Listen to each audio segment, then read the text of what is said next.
शिक्षा जो हर माँ को देनी चाहिए अपने बेटे को।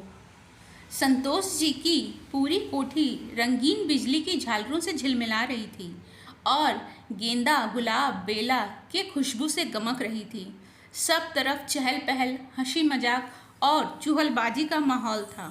होता भी क्यों नहीं, उनके बड़े बेटे मोहित की शादी जो थी।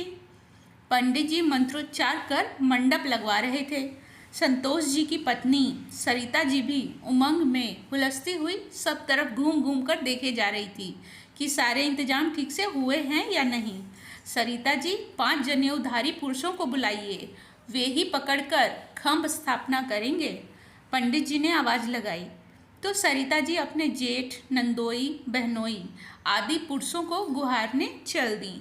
सभी ने पकड़कर खंभ लगवाया और सरिता जी ने सभी की पीठ पर हल्दी वाले हाथों की छाप लगा दी। इस तरह हर्षोल्लास से विवाह की सभी रस्में निपटती गईं।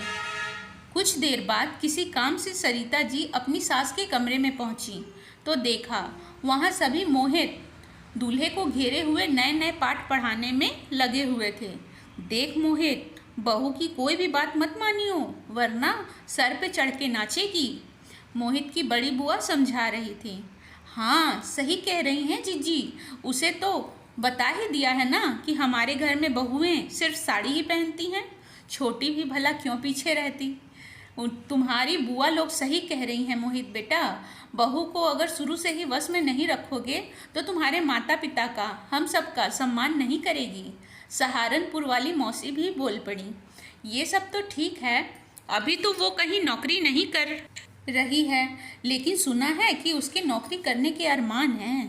ताई जी ने पूछा तो चाची बोल पड़ी, अरे ये क्या बात हुई भला, पीहर के रहते हुए तो नौकरी करी नहीं, अब ससुराल में नौकरी करेंगी आकर आकर घर गृहस्थी संभाले, वही बहुत है। मोहित चुपचाप बैठा उन सबकी नसीहतें सुन सुनकर मुस्कुरा रहा था और हाँ में सर हिलाता जा रहा था।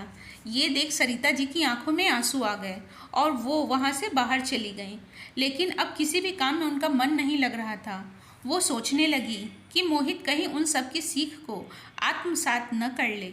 खैर, दूसरे दिन मोहित की बारात उठी और अगले दिन मोहित वसुंधरा को अपनी अर्धांगिनी बनाकर अपने घर ले आया। सारी रस्में अच्छी तरह से पूरी हो गई तो सरिता जी ने बहू वसुंधरा को कुछ देर आराम करने के लिए उसके कमरे में भेज दिया।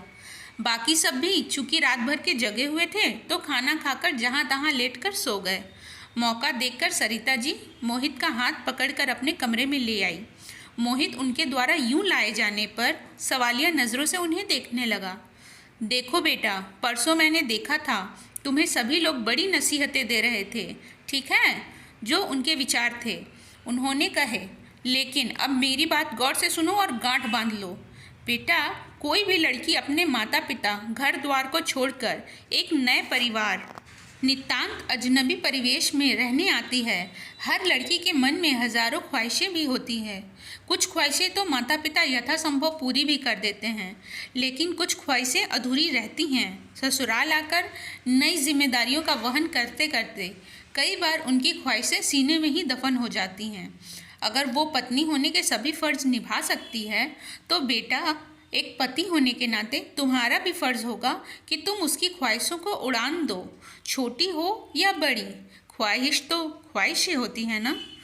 तुम आज मुझसे वादा करो कि तुम एक अच्छे पुत्र होने के साथ साथ एक अच्छे पति भी बनोगे। सप्तपति के जो वचन तुमने भी लिए हैं उन्हें पूरा करोगे, अपनी पत्नी की हर ख्वाहिश पूरी करोगे। मोहित पूरे मनोयोग से माँ की बातें सुन रहा था। माँ, मैंने हमेशा ही देखा है कि पापा ने आपका हर कदम पर साथ दिया है। दादी की इच्छा के विरुद्ध जाकर कई बार आपकी ख्वाहिशें पूरी की हैं, चाहे वो कहीं घूमने जाने की हो या कोई और। तो आप तो अपनी बहू के पक्ष में ही हैं, फिर भला मेरी क्या बिसात होगी जो मैं उसकी ख्वाहिशें न पूरी करूं? आप बिल्कुल निश्चिंत रहिए। मोहित ने माँ का हाथ थामकर आश्वासन दिया। लेकिन उस दिन तो तुम बड़ी गंभीरता से बुआ, ताई, चाची, मौसी की बातें सुन रहे थे। सरिता जी असमंजस में थी। अरे माँ, आप ही तो कहती हैं ना कि सुनो सबकी, करो मन की। तो अब उन सबको कोई जवाब देकर क्यों उनका मान कम करता? सोच चाहे जैसी भी हो उनकी, है तो हमारे बुजुर्ग ही ना। मोहित की गंभीर सोच देख सरिता जी को अपनी परवरिश और संस्कार पर गर्व हो उठा।